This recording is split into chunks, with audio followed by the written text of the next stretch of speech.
Kidney సమస్య ఉన్నప్పుడు వాళ్ళు వెన్నుపూసలో నడుము నొప్పి వస్తుందని వస్తుంటారు. బట్ మేము వెన్నుపూస పరీక్ష చేసినప్పుడు, స్కాన్ చేసినప్పుడు అంతా నార్మల్గా ఉంటుంది.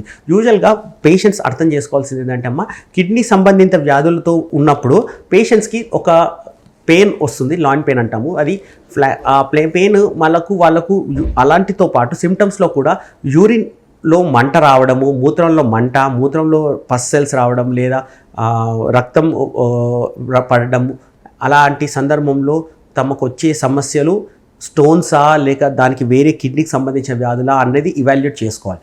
అదే వెన్నుపూసకు సంబంధించినవి మాత్రం కంపల్సరీగా మిడ్ లైన్లో ఉంటుంది, వెన్నుపూసకు దగ్గరలో ఉంటుంది.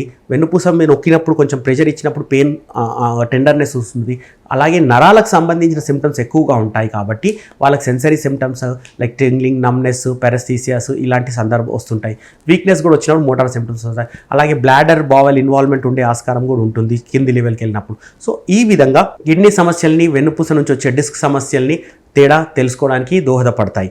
అలాగే మన స్కాన్స్, అల్ట్రాసౌండ్స్ ఇవి కూడా మనకు సమస్యని తెలుసుకోవడానికి దోహదపడుతుంటాయి. కాబట్టి పేషెంట్స్ ప్యానిక్ అవ్వకుండా సరైన విధంగా న్యూరోఫిజిషియన్ దగ్గరికి వెళ్ళి ఇవాల్యుయేట్ చేసుకుంటూ తమ ఆరోగ్యాన్ని చూసుకునే విధంగా ప్లాన్ చేసుకోవచ్చండి.